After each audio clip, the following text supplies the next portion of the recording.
성경 말씀을 봉독합니다. 다니엘서 1장 1절에서 7절까지입니다. 유다 왕 여호야김이 위에 있은 지 3년에 바벨론 왕 느부갓네살이 예루살렘에 이르러 그것을 에워쌌더니 주께서 유다 왕 여호야김과 하나님의 전 기구 얼마를 그의 손에 붙이시매 그가 그것을 가지고 신할 땅 자기 신의 묘에 이르러 그 신에 보고해 두었더라. 왕이 환관장 아스부나스에게 명하여 이스라엘 자손 중에서 왕족과 귀족의 몇 사람 곧 흠이 없고 아름다우며 모든 재주를 통달하며 지식이 구비하며 학문에 익숙하여 왕궁에 모실 만한 소녀를 데려오게 하였고 그들에게 갈대아 사람의 학문과 방언을 가르치게 하였고 또 왕이 지정하여 자기의 진미와 자기의 마시는 포도주에서 그들의 날마다 쓸 것을 주어 3년을 기르게 하였으니 이는 그 후에 그들로 왕의 앞에 모셔서게 하려 함이었더라. 그들 중에 유다 자손 곧 다니엘과 하나냐와 미사엘과 아사랴가 있었더니 환관장이 그들의 이름을 고쳐 다니엘은 벨드사살이라 하고 하나냐는 사드락이라 하고 미사엘은 메삭이라 하고 아사랴는 아벳누고라 하였더라. 아멘. 일반 성도님들이 그냥 읽어서는 얼른 이해가 안 되는 그런 부분이 몇 군데가 있습니다. 뭐 그렇다고 영 어려워서 이해 못할 그런 정도는 아니고 시대적 배경이라든지 또 여기서 꼭 봐야 될 어떤 그런 부분을 보면 됩니다. 언제나 위험이 뭐냐면은 성경을 과잉 해석하는 거예요. 쓸데없이 너무 지나치게 해석을 하면서 그 원래 있는 기록된 목적을 읽어내는 게 아니고 자기 생각을 또 읽어 넣어 가지고 과잉 해석하는 이게 이제 문제가 되는 수가 있는데 그 중에 가장 심한 책, 많은 오해를 불러일으키는 책이 또 다니엘서입니다. 가령 예를 들면은 제7 안식일 예수 재림 교회, 쉽게 단축하면 안식교라고 하는 사람들인데 이 사람들이 바로 이 다니엘서를 가지고 종말론의 기본 틀을 만들어요. 그래가지고 아주 이상한 종교가 된 겁니다. 그리고 그 안식교가 바르게 깨닫고 바르게 하는 것도 들어 있어요. 반면에 이 종말론 틀을 짤 때 그 맨 초창기 안식교에 시작했던 사람들 몇 사람이 치명적으로 다니엘서를 엉터리 해석하면서 기초를 잘못 만든 거야. 그러면은 이거 우리가 잘못한 게 아니고 우리 앞서서 안식교 시작한 사람들이 실수였다가 딱 자백하고 그냥 돌아서면 될 텐데 지금도 그걸 계속 우깁니다. 억지해서. 그러니까 거짓말을 덮으려면요. 거짓말 몇 개를 더 가져와야 덮어지고 또 그 거짓말을 덮으려면 또 더 많은 거짓말을 동원해야 이게 덮어진다고. 그래서 처음 뭘 시작한 사람은 참 잘해야 돼요.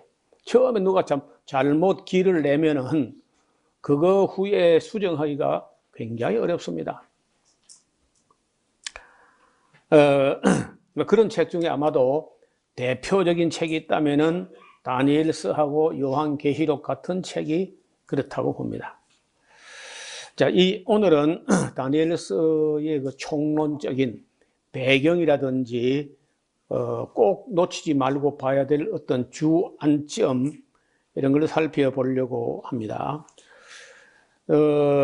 우리가 지금 역사서와 예언서를 연대 기준으로 재구성해서 살펴보는 중에 있는데 이게 딱 부러지게 맞추기 어려운 게 여호야김 왕 때에 포로 잡혀 갔다면은 우리가 역사서 중에 그 여호야김 왕이 통치하던 그쯤에서 읽어 쓰면 좋겠는데 그것도 그렇게 하기가 어려워요. 그래서 이제 지난번에 우리가 예레미야서 예레미야 애가까지 지나오는 도중에 또 이걸 해야 되는데 그렇게 하면 또 이제 조금 흔들어지고 어지러워지니까 일단 바벨론 포로 잡혀갔는데 잡혀가서 어떠한 역사가 있었는지를 보는 그런 쪽으로 방향을 정한 겁니다. 오늘은 여기 앞에 화면을 조금 보면서 말씀을 드리겠습니다. 다니엘서라고 하는 책은 다니엘이 뭐 기록했다, 또 다니엘에 대하여 기록했다 이렇게 이제 볼 수 있겠는데 이게 좀 이런 이야기는 참 해서 덕이 될지 아니면 또 혼란이 될지 모르지만은 다니엘서에 대한 학자들의 견해가 너무 차이가 많이 나요. 이제 좀 보수적이고 교회를 염려하는 그런 입장에서는 무조건 다니엘이 기록했다 이렇게 이제 하는 입장이고, 또 조금 자유롭고 학문적으로 조금 뭐 글쎄요 그 진보적이라 할까 뭐 이런 또 신학자들은 전혀 다니엘이 기록한 게 아니고 다니엘이 죽은 후에 한 300년이나 지나서 누군가 기록한 책이다. 다니엘서에 나오는 내용을 두고 하는 게 아니라 기록을 누가 했느냐 하는 걸 두고는 그 의견이 많아요. 그래서 여기 지금 이 내용을 보면요, 다니엘이 자기를 1인칭 작가 시점으로 다니엘이 내가라고 쓰지 않고 다니엘을 3인칭으로 쓰고 있다는 거예요. 3인칭 작가 시점이라는 거예요. 그래서 다니엘이 자기가 자기를 두고 다니엘이 이렇게 하진 않거든요. 다니엘이 자기가 쓰면 내가 이렇게 할 텐데 내가로 쓰지 않고 3인칭을 쓰고 있다는 거죠. 그래서 이제 이런 내용들이 다니엘이 쓴 게 아니고 후대에 누가 썼다, 이런 걸 여러분 다른 데서 읽으면 또 시험 든다니까. 그래서 저는 저도 확정을 못해요. 그러니까 다니엘이 썼는지 다니엘이 죽은 후에 후대에 누가 썼는지는 확실하지 않다는 거예요. 그래서 이제 중요한 거는 누가 썼는지보다 더 중요한 게 이 안에서 내용이 무엇을 말하고 있느냐, 이게 더 중요한 거죠. 그래서 그런 걸 중점으로 말씀을 드리려고 합니다. 여기 이제 내용을 보면은 앞을 보세요. 크게 두 파트가 나누어지는데 첫 번째 파트는 그 역사서입니다. 역사서 일부야. 그러니까 다니엘이 겪었던 역사적인 사실을 역사가가 기록하는 것처럼 기록한 부분이 있다는 거예요. 그럼 2부는요, 계시를 받은 교훈이야. 역사 안에 있었지만은 어떤 사건을 기록한 게 아니고 하나님께로부터 계시받은 내용을 기록해가지고 이게 다니엘서 2부를 이루고 있는데, 또 1부에서도 또 둘로 나눠지는데, 역사적인 교훈은 신바빌로니아 시대의 역사, 그리고 이제 신바빌로니아가 망하고 메데 페르시아가 이어받았는데 그 메데 페르시아 역사에서 보여주는 어떤 교훈. 또 이제 계시도 또 둘로 나오죠. 계시도 신바빌로니아 시대에 계시받은 그런 내용들이 7장 8장에 있고, 메데 페르시아 때에 받은 이상이 또 9장 12장에 있어가지고 크게는 두 파트로, 또 조금 더 세분하면 네 부분으로 나누어져 있다는 거예요. 여러분, 이런 게 처음에 얼른 안 보입니다. 이런 책을 여러 번 그저 수십 번 이렇게 읽고 연구하고 공부하고 강의하고 하는 중에 자연스럽게 이런 게 구분이 난다는 겁니다. 그러면 이제 오늘 1장을 보면은 유다 왕 여호야김이 위에 있은지 제3년에 자, 이렇게 참 책이나 글을 써본 사람이 쓴 글이야. 무슨 글을 쓸 때 맨 앞에 언제라는 말이 먼저 나오면요, 글을 써본 사람이야. 이게 안 나온 성경에도 이런 게 없는 데가 많아요. 언제가 빠져 있는 이런 경우는요, 참 해석하기 어려운 점이 있습니다. 그래서 오늘날 우리가 이제 어떤 시사 문제를 기록할 때 소위 육하 원칙, 언제 맨 먼저 언제가 나와요? 그 언제적 이야기냐? 한참 이야기하는데 글쎄 그 언제적 이야기냐고 이걸 말 안 하고 이야기하는 수가 있거든요. 그러면 새로 이제 근데 언제라고 하면은 또 이야기가 훨씬 더 쉬워진다는 거예요. 그래서 반드시 언제, 그다음에 어디서 있었던 이야기냐, 언제 어디서 또 누가 뭘 했다는 거야, 누가 무엇을 했다는 건 뭘, 그리고 어떻게 했다는 거야, 왜 그랬는데, 이렇게 6가지를 두고 이제 육하 원칙이라고 하는데 저는 그것도 하나 더 보태요. 언제 어디서 누가 누구에게라는 걸 하나 더 보태가지고 제가 할 때는 7하 원칙으로 저는 설교 강의 저술 거의 7하 원칙을 가지고 기술하려고 노력합니다. 그래서 언제적이냐 하면은 여호야김 왕이 즉위한 게 BC 609년이거든요. 609년에 즉위했기 때문에 즉위한 지 3년 됐다면요 606년일 가능성이 큽니다. 606년 혹은 605년 그 정도. 그 이제 이게 우리나라 달력하고 태양력하고 유대력하고는 약 3개월의 차이가 있기 때문에 그 3개월 차이가 때로는 1년, 숫자로 하면 1년이 왔다 갔다 한다고. 예를 들어서 10월, 11월, 12월 이 3개월은요 이쪽 해로 걸쳤다가 저쪽 해로 걸쳤다 이리 되는 수가 있는 거라. 그 태양력하고 그걸 맞추게 되면은 1년이 앞으로 갔다 뒤로 갔다 하는 거예요. 이게 그런 거죠. 또 이해를 해야 책을 읽다가 어떤 사람은 다니엘이 포로 잡힌 게 BC 605년이라고 쓴 책이 있고 또 BC 606년이라고 쓴 책도 많이 나와요. 그게 틀린 게 아니고 역사를 보는 관점에서 그런 오차가 생길 가능성이 있다는 겁니다. 왜냐하면 달력이 3개월 빨리 가는 게 태양력이고 3개월 늦게 가는 게 유대력이기 때문에 그런 고장이 나는 겁니다. 그럼 BC 606년이라고 일단 가정을 합니다. 바벨론 왕 느부갓네살이 예루살렘에 와가지고 그걸 에워싸다, 포위했다는 겁니다.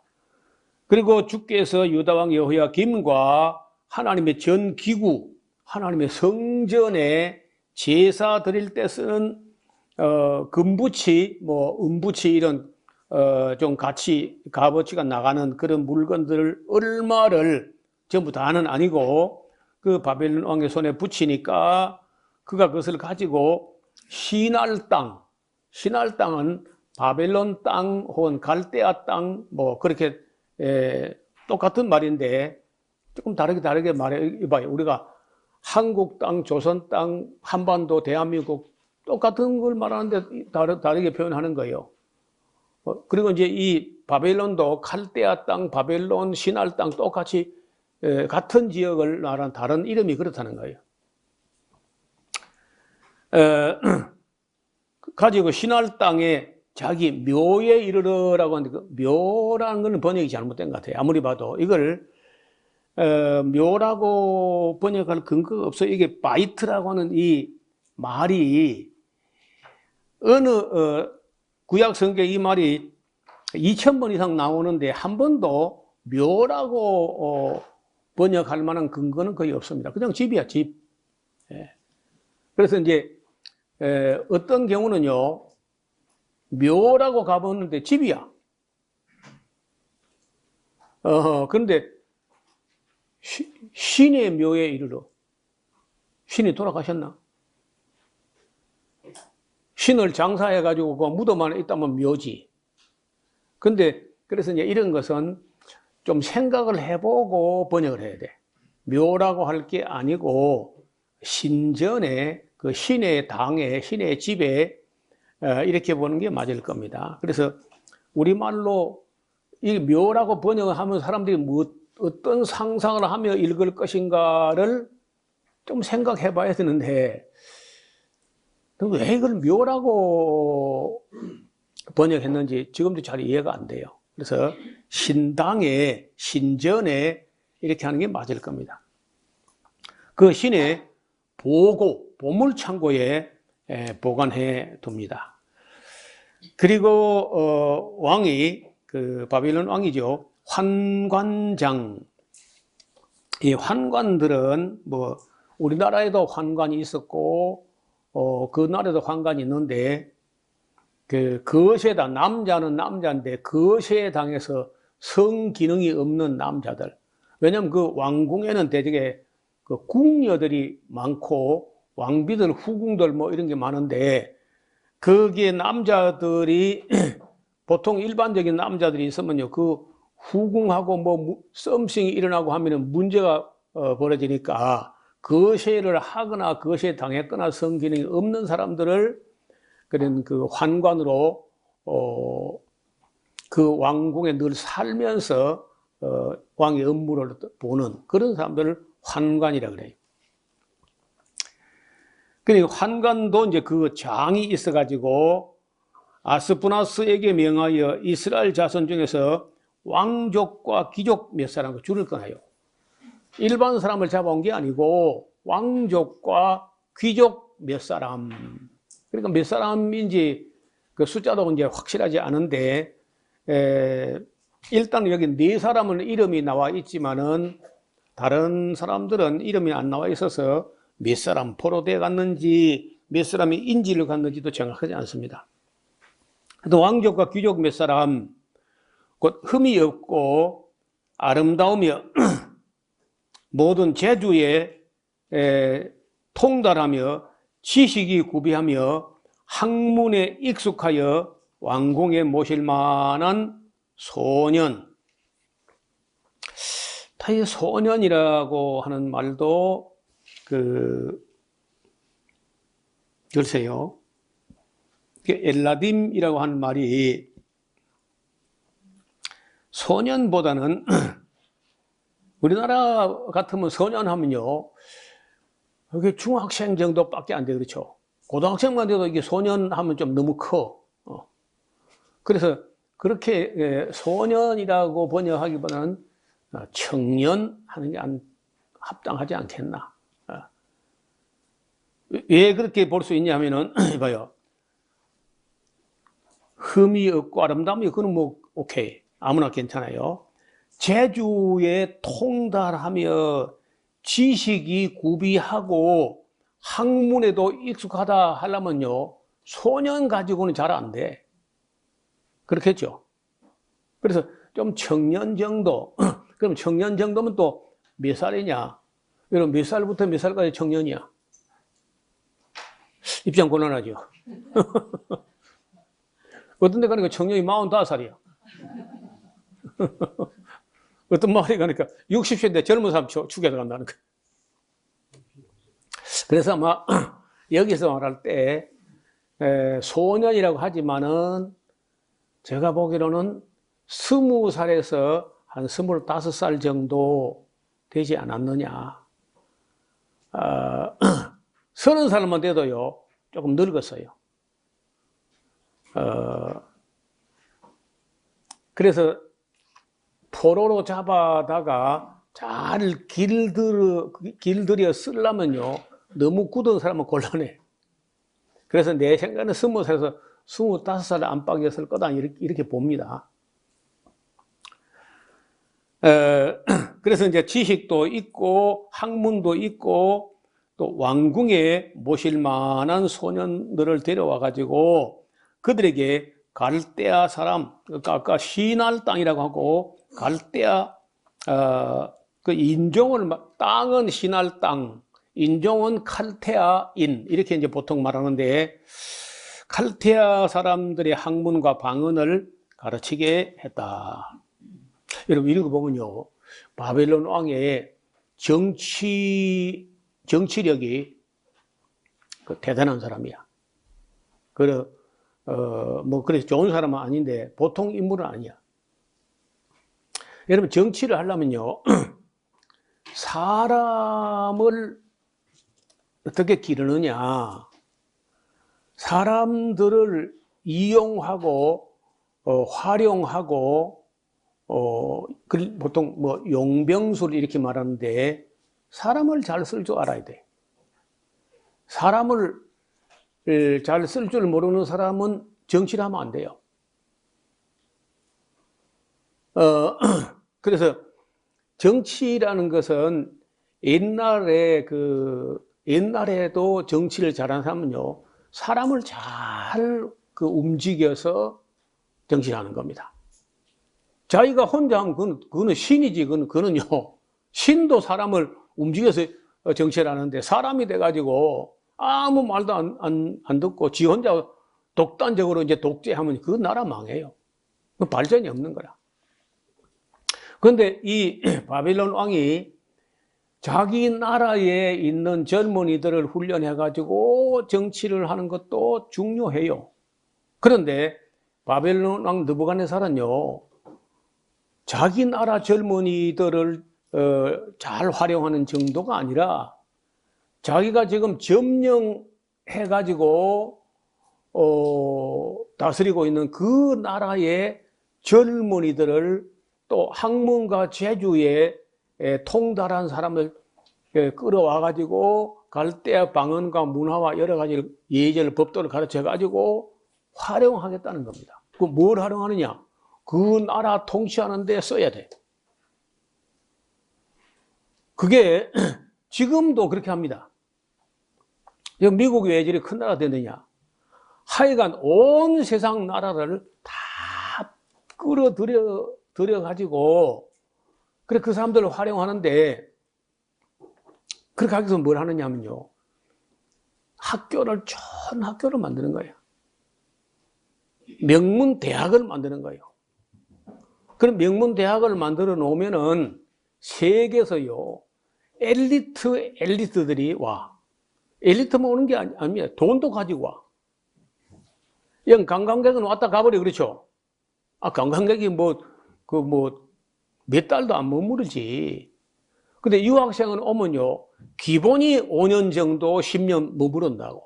그 머무르고 끝나는 게 아니라 그 나라 사람을 쉽게 하면요, 한국에서 미국 유학을 가는 비율이 세계에서 1위입니다, 한국이. 그래, 한국은요, 미국 병이 걸렸다. 지독한 미국 병에 걸렸어요. 뭐든지 미국대로 하면 될 거다. 그 미국대로 하면은 되는 것도 있어요. 근데 미국대로 하면요, 망하는 것도 많이 있습니다. 그 미국에 이용당하면요, 나라 쫄딱 망해요. 미국이 지금 뭘 하느냐? 유명한 대학을 만들어가지고 젊은이란 젊은이, 엘리트란 엘리트는 모조리 빨아들여가지고 그 나라 발전시키는 데 쓰는 게 아닙니다. 자기 나라 발전에 쓰고 다른 나라 통치하는 데 이용해 먹어요.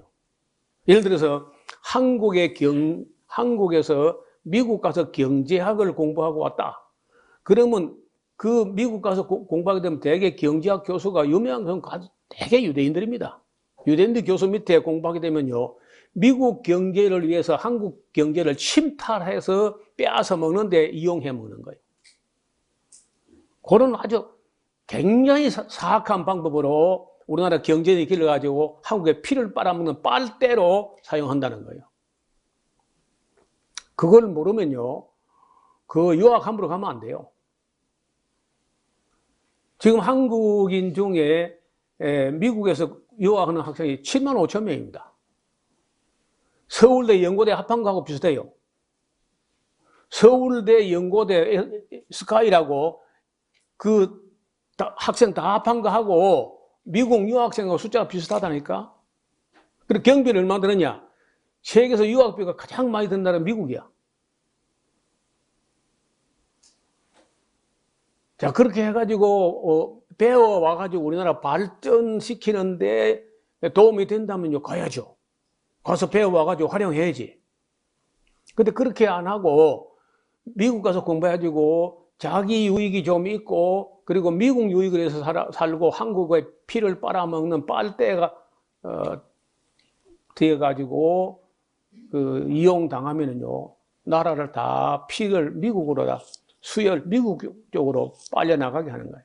그 비극 때문에 우리가 지금도 이렇게 3만 5천, 4만 불 됐는데 우리가 6천 불, 7천 불, 1만 불도 안 되는 것처럼 못 산다는 거예요, 국민들이. 이게 이제 옛날부터 바벨론서부터 하는 거예요. 중국도 미국에 많이 갔는데 중국 23만 명 정도 가 있습니다. 유학생들이 미국에 23만 명 정도가 가 있고, 일본이 11만 명 정도 가 있어요, 미국에. 인도가 9만 명 가 있습니다. 그런데 한국은 실제로 7만 5천 명 가 있지만은 왜 한국이 1위냐? 인구 비례로 하면 우리가 1인 거예요. 일본이 11만 명 해도 일본은 우리보다 인구가 우리보다 배가 넘거든요. 1억 2천만이니까 우리 5천만 밖에 안 되잖아요.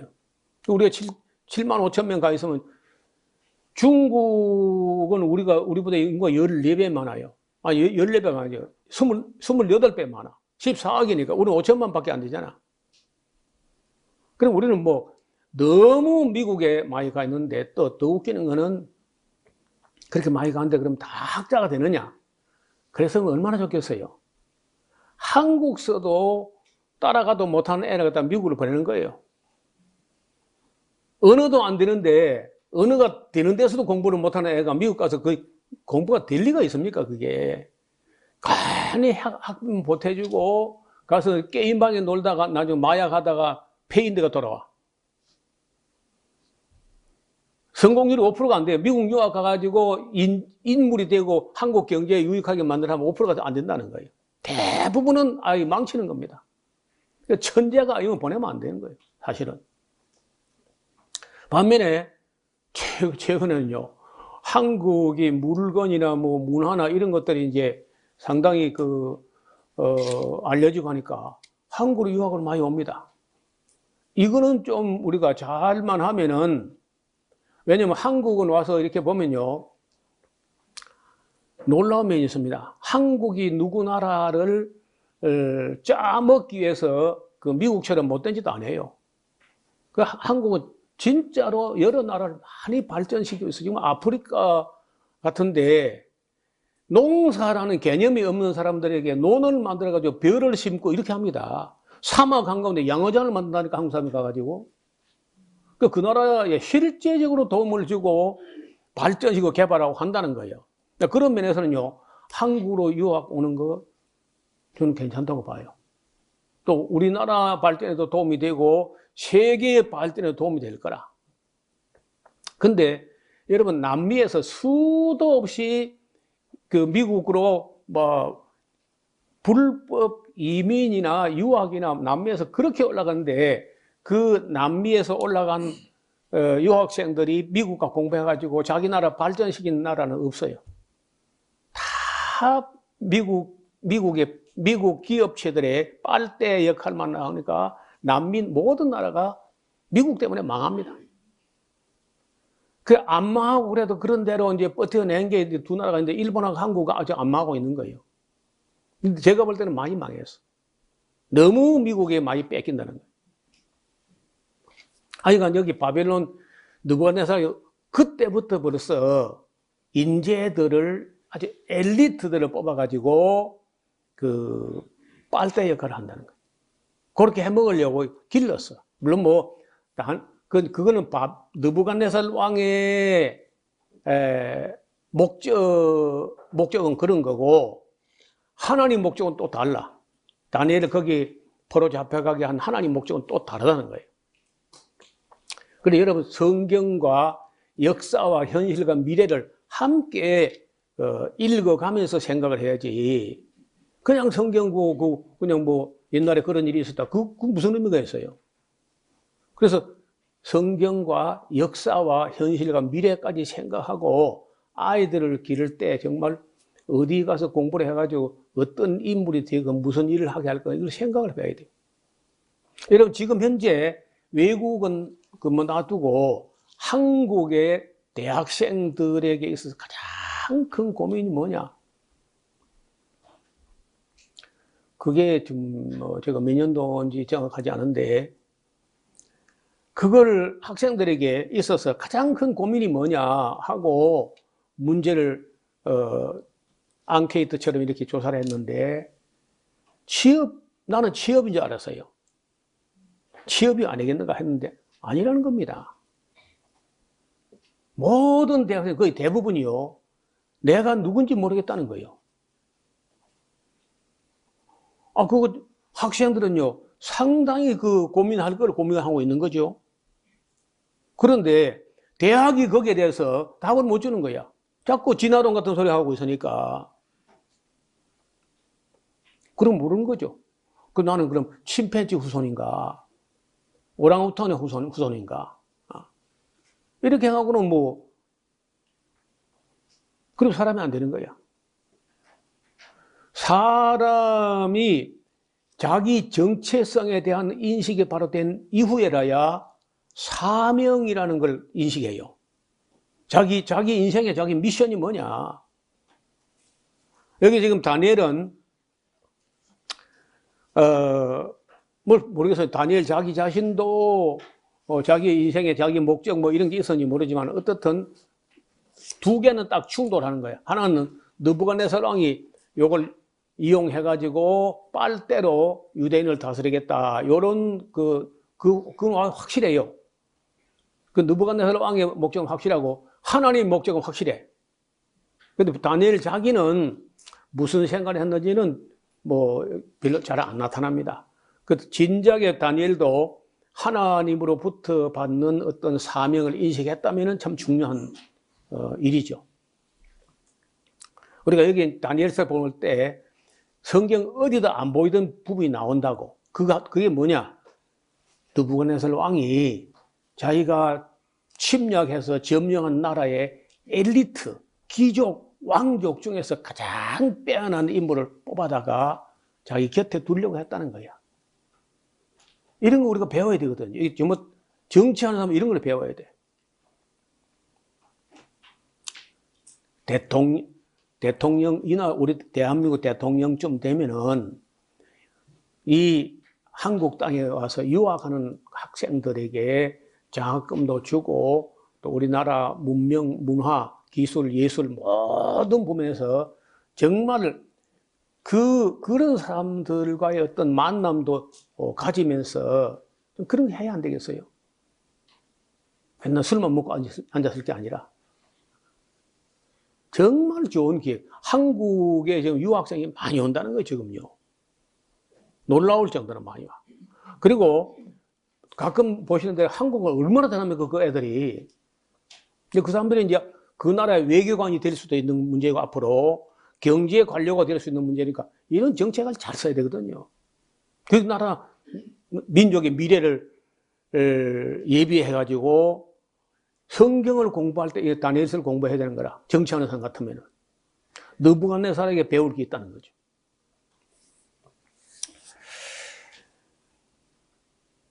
그렇게 하는데 이 바벨론 왕이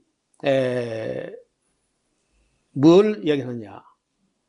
5절에 보면 왕이 지정하여 자기의 진미와 자기의 마시는 포도주에서 그들의 날마다 쓸 것을 주어가지고 3년을 기르게 한다. 가장 기초는요, 베이직이 뭐냐? 육체입니다. 사람이요, 피가 맑아야 돼요. 음식을 잘 가려 먹어가지고 피가 맑아야 공부도 되고 일도 하고 하는 거지. 건강이 깨져버리니까 피가 더러워져 버리면 그 학자도 안 되고 아무것도 안 돼. 그래서 맨 먼저 음식 딱 구별해가지고 왕이 먹는 수준에서 음식을 제공해라. 이 정도 나오는 거예요. 근데 다니엘과 하나님은 한술 더 떠. 왕이 먹는 거 아니야. 우리는 하나님 수준의 음식을 먹는다. 3년을 그렇게 음식을 가지고 음식을 일단 딱 바꿔 가지고 진짜 바벨론 사람을 만들어 보려고 하는 겁니다. 근데 그들 중에 유다 자손 곧 다니엘과 하나냐와 미사일과 아사랴가 있었는데 환관장이 그들의 이름을 바벨론식으로 바꿉니다. 그래서 이제 다니엘은 벨드사살,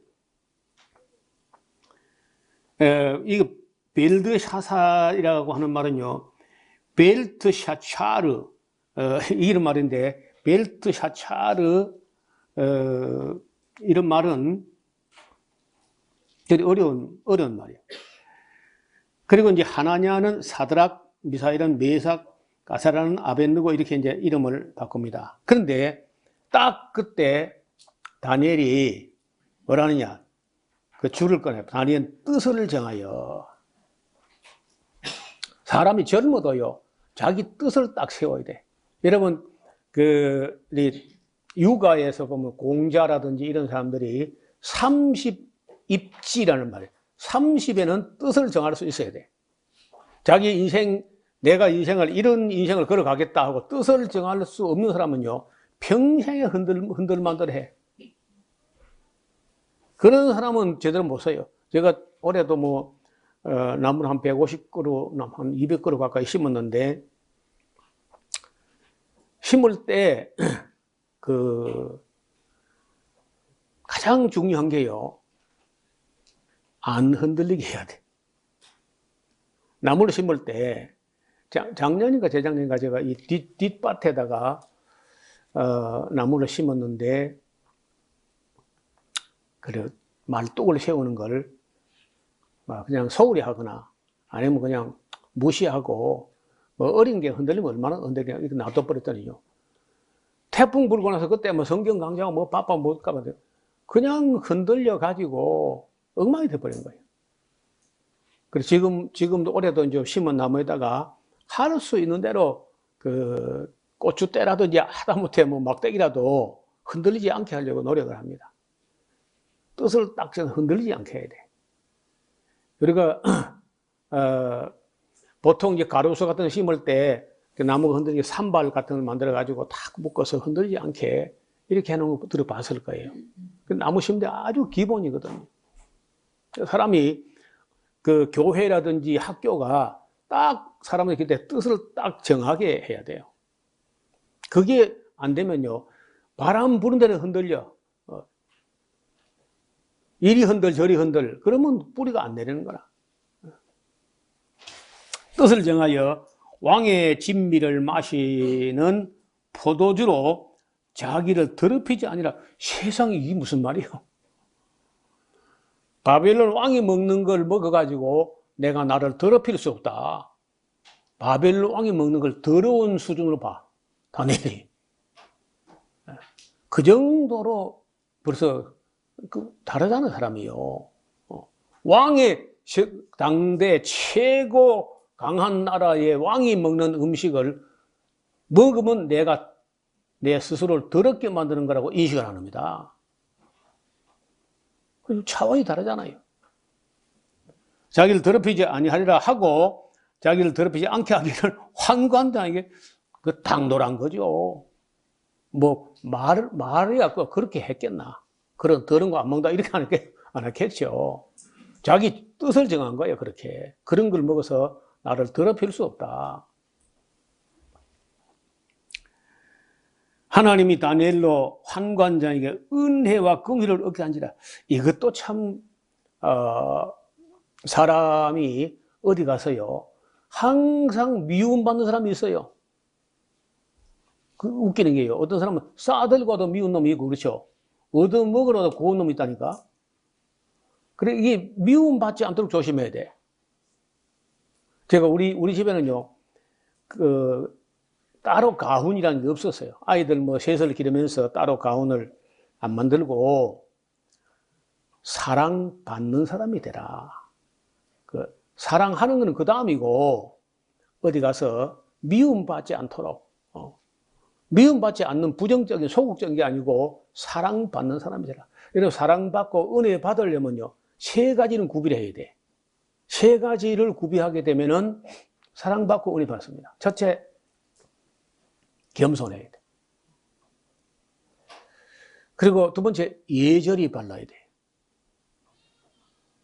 그리고 세 번째는요, 자기 맡은 일에 최선을 다해야 돼. 그 세 가지만 하면요, 대부분 사랑받고 은혜 받습니다.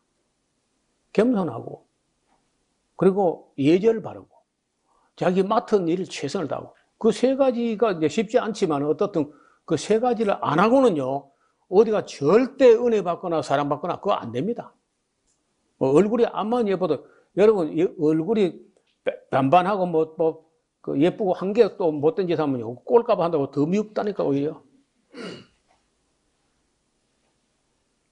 제가 우리 고향 마을에 이렇게 보니까요, 아무리 봐도 잘생긴 사람은 아니야. 근데 사랑을 받아. 그래 보니까 인사성이 바르고, 예절이 바르고, 그리고 겸손해. 그러니까 뭐 일이야 잘하는지 모르는지 모르지 어떤 사랑받게 되더라고 보니까. 그 잊지 말아야 돼. 어떻든 이 환관자에게 은혜를 있게 한다는 거예요. 하나님이 그렇게 한다고 해서 가만히 있으면 되는 게 아니고 사람은 자기 할 일을 해야 되는데 겸손하고 예절을 바르고 자기 일에 성실하면은 틀림없이 은혜를 받습니다. 그래서 환관장이 10절 다니엘에게 이르되 내가 내 주 왕을 두려워한다. 나는야 왕이 두렵다. 그가 너희 먹을 것을 정하여 줬어 이 사람들아. 그런데 너희의 얼굴이 초췌해가지고 너희 동무 소년들만큼 못하다면은 내 입장이 곤란해져. 그 까닭에 내 머리가 왕의 앞에서 위태하게 된다니까. 그 환관장이 다니엘과 하나니아와 미사엘과 아사를 감독하게 한 자에게 다니엘이 말하되 그럼 좋습니다. 당신이 그런 입장이 곤란하다니까 일단 시험을 해보시고 그 결과에 따라서 처신하시면 될 것 같습니다. 무슨 말이냐면 열흘 동안 사람이 뭐 열흘 동안에 열흘 음식을 바꾼다고 해가지고 뭐 그렇게 표가 날까만은 그래도 어떤 열흘 동안 해가지고 얼굴이 뭐 나빠지고 그래 안 할 겁니다. 열흘 동안 시험에 채식을 주어 먹게 하고 물만 주어서 포도주는 제하고 마시게 해본 후에 당신이 우리 얼굴과 왕의 진미를 먹는 다른 소년들의 얼굴을 비교해 봐가지고 그때 보이는 대로 종들에게 처분하소서. 참 그 다니엘이 나이도 어린데 아주 지혜롭게 슬기롭게 잘해요. 그가 그들의 말을 쫓아 열흘을 시험해 보는데 열흘 후에 그들의 얼굴이 더욱 아름답고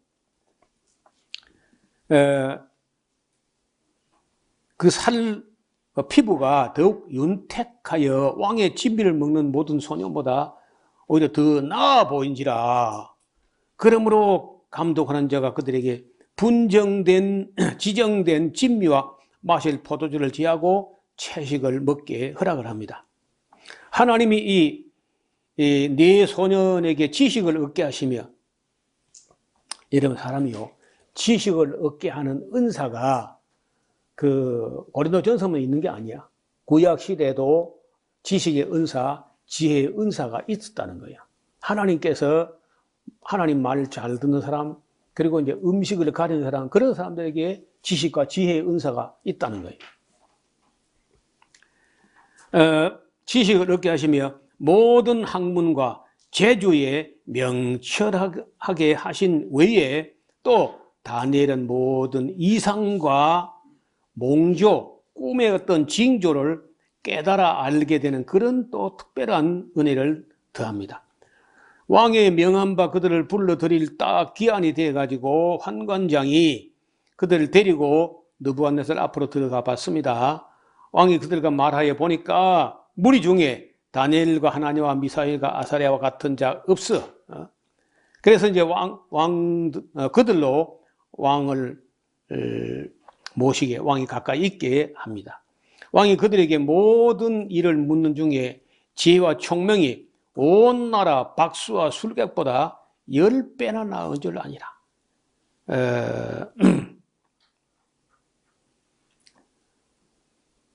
그러니까 이 다니엘과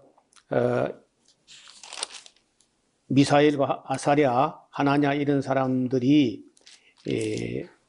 뭐 제가 보기로는 하나님께서 특별히 은사를 주셔서 그렇기도 하지만은 또 음식도 가려 먹고 하나님이 쓸 목적이 있어가지고, 그러니까 이게요, 항상 하나님은 사람의 목적과 계획 그 너머에 또 그 이전에 하나님의 목적이 있다는 거야. 그걸 잘 찾아야 돼요. 자꾸 사람 욕심, 사람 야망 이런 것만 하거나, 아니면 또 어떤 부모 욕심, 아니면 또 뭐 자기 어떤 성취 동기 이런 게 자꾸 앞서고 가면요, 그 하나님 은혜에서 멀어져 버려. 부모가 뭐 이런 걸 만들겠다, 저런 걸 만들겠다, 그렇게 하지 말고, 그 세례 요한의 어머니처럼, 또 그 예수님 어머니 마리아처럼 이 아이를 향한 하나님의 뜻이 무엇일고, 이걸 찾아야 돼요. 내가 뭘 만들겠다, 아이가 또 내가 뭐 되겠다, 그래 하면 반드시 잘못됩니다. 그래서 하나님은 이 아이를 이 세상에 왜 보냈을까? 왜 우리 가정에 보냈을까? 왜 샤론 교회로 보냈을까? 여기 보내신 하나님 뜻이 무엇일까? 이런 걸 맨 기본으로 이런 걸 놓고 기도하고 살피고, 그리고 확인하고 검증하고, 그리고 지도하고, 또 그 기본은 음식이야. 음식을 안 가리면요, 희망이 없어요. 막 과자를 먹는다, 그 희망이 없어. 식품 첨가물이 대한민국 식약처가 허락한 게 600종류 화학물질이 600종류가 되는데, 그게 한 번 먹고 한 개 먹고 끝나면 모르지만은, 그러면 기준치 허용치가 말이 되지만은, 계속 먹고 자꾸 먹고 이것저것 섞어 먹고 그러면요, 그거 쌓이면요, 머리가 안 돌아갑니다. 피가 더러워지면 그건 희망이 없어요. 그래서 어머니 때부터 음식을 가려야 돼. 어머니가 음식을 아무거나 먹고 그 저절을 먹고 그 피, 그 유전자가 잘못 형성되면 그건 어려워진다는 거예요. 그래서 우리가 이 다니엘 지금 이름이 뭐 오륜교회인가 무슨 어떤 한국 어떤 교회가 있어요. 그는 뭐 다니엘 기도법이라 해가지고 다니엘 기도 막 다니엘 기도만 해가지고 난리 구슬피고 또 온 세상을 시끄럽게 하고 있는데, 다니엘 기도 이전에 다니엘 음식을 배워야 돼. 음식을. 일단은요, 사람이 머리가 돌아가는 피입니다. 피, 혈액. 그리고 영양이 모자라서는 안 돼. 영양이 모자라면 안 되고, 엉뚱한 게 너무 지나치게 치우쳐도 안 된다는 거야. 딱 균형 잡히게 꼭 필요한 것은 반드시 먹고, 필요하지 않은 것은 최소한 안 먹는 쪽으로 기본을 그렇게 정하고 아이를 기르는데, 아이만 그렇게 기르면 안 되고요, 엄마가 또 그렇게 해야 됩니다. 그게 안 되면은 그 다음 학원 아무리 보내도 안 돼. 그리고 사람이 지속적으로 일평생 공부하고 하려면요, 평생 피가 맑아야 돼. 그러면요, 고혈압, 당뇨, 치매 이런 거 상관없이 살아갈 수 있습니다. 그래서 어려서부터 맨 기초, 베이직 중에 베이직이 음식을 가리는 거예요. 여기 지금 다니엘을 하나의 모델처럼 바벨론 사람하고 확연히 구별되게 하는 기본 원칙을 보여주는데, 음식을 바꾼다는 거예요. 세상을 따라 먹지 않고 좀 구별되게 먹는다. 예를 들어서 뭐 나이가 60, 70 된 사람들은요, 그거는 그렇게 많이 안 걸어도 괜찮아. 제가 볼 때 60, 70까지 큰 병 안 걸리는 사람이 80, 90까지 병 안 걸립니다, 별로. 벌써 잘 관리되어 있다는 거예요. 그 정도는. 근데 잘못 관리되면 대개 50대, 빠르면 40대, 더 빠르면 30대 벌써 뭐 터져 나옵니다. 제가 볼 때면 다니엘은 한 100살 넘어 살았어요. 제가 페르시아 갔을 때, 이란 갔을 때 다니엘이 묻혀 있는 그 집, 짠디 속에 묻혀 있는 게 아니고 어마어마한 건물 속에 유리 거울로 모자이크된 그런 화려한 천국 비슷한 그런 집 안에 모셔져 있는데, 여기는 지금 21절 봐요. 다니엘은 고레스 왕 원년까지 있으니라고 되어 있는데, 나중에 보면요 고레스 왕 3년까지 있었던 걸로 확인돼요. 그렇게 보면은 나이를 대충 계산해 볼 때 100살 훨씬 넘어까지 살았다는 거예요. 건강하게. 그리고 지혜롭게, 의롭게, 공평하게, 건강하게. 우리가 믿기만 하고 천당 가버리는 것만 생각하지 말고 이 땅에서 어떻게 먹고 어떻게 살 것인가, 이런 것도 함께 생각할 수 있는 기회가 될 수 있기를 바랍니다. 하나님 아버지, 오늘은 하나님의 사람 다니엘과 하나냐와 미사일과 아사랴가 어떠한 삶으로 시작을 하고 있는지를 우리에게 보여주셨습니다. 온 세상이 다 잘못되어 가고 있었지만은 하나님께서 목적을 가지고 이 사람들로 하여금 바빌론에 포로 잡혀 가서라도 이루실 하나님 뜻이 계셔서 이 세 사람을 통해서 무슨 일이 이루어지는지를 잘 배울 수 있게 지혜를 더하여 주옵소서. 감사드리며 예수님 이름으로 기도드립니다. 아멘.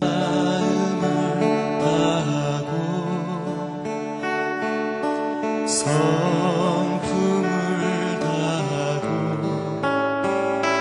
힘을 다하여서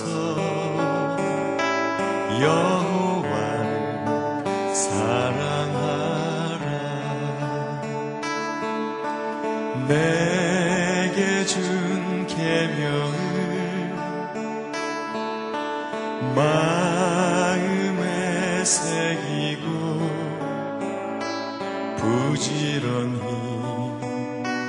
부지런히 이웃에게 전하여라. 그러면 내가 짓지 않은 그 집을 주리라. 내가 심지 않은 과실을 먹게 하리라.